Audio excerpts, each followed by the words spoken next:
দিয়ে সারা বিশ্বে পালিত হচ্ছে খ্রিস্টান ধর্মাবলম্বীদের বড় ধর্মীয় উৎসব ক্রিসমাস বা বড়দিন।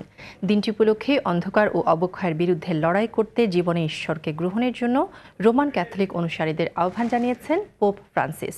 বিশ্বব্যাপী ক্রিসমাস উদযাপন বিষয়ে থাকছে মিজানুর রহমানের ডেস্ক রিপোর্টে।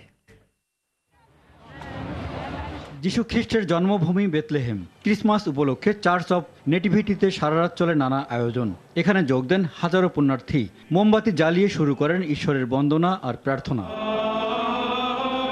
বেথলেহেমের চার্চ অব নেটিভিটিতে বড়দিন উৎসবে উপস্থিত ছিলেন ফিলিস্তিনের প্রেসিডেন্ট মাহমুদ আব্বাসও। বড়দিন উপলক্ষে ভ্যাটিকান সেন্ট পিটার্স বাসিলিকা গির্জায় জড়ো হন হাজারো মানুষ। বিশ্ব শান্তির ডাক দিয়ে পোপ ফ্রান্সিস বলেন, ঈশ্বরকে ভালোবাসার মধ্যেই বাস্তব জীবনের জটিলতা বা সমস্যা মোকাবেলার পথ খুঁজে পাওয়া যায়।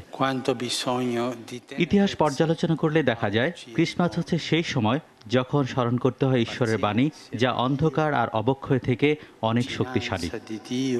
রাজনৈতিক স্থিতিশীলতা ফিরিয়ে আনার প্রার্থনার মধ্য দিয়ে বড়দিনকে স্বাগত জানায় গৃহযুদ্ধে জর্জরিত সিরিয়ার ক্যাথলিকরা।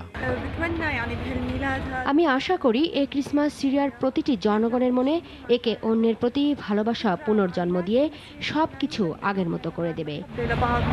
দেশের শান্তি ও ঈশ্বরের করুণা পেতে প্রার্থনা আর ধর্মীয় সঙ্গীত পরিবেশনের মধ্য দিয়ে বড়দিন পালন করেছে যুদ্ধবিধ্বস্ত আরেক দেশ ইরাকের খ্রিস্টান ধর্মাবলম্বীরা।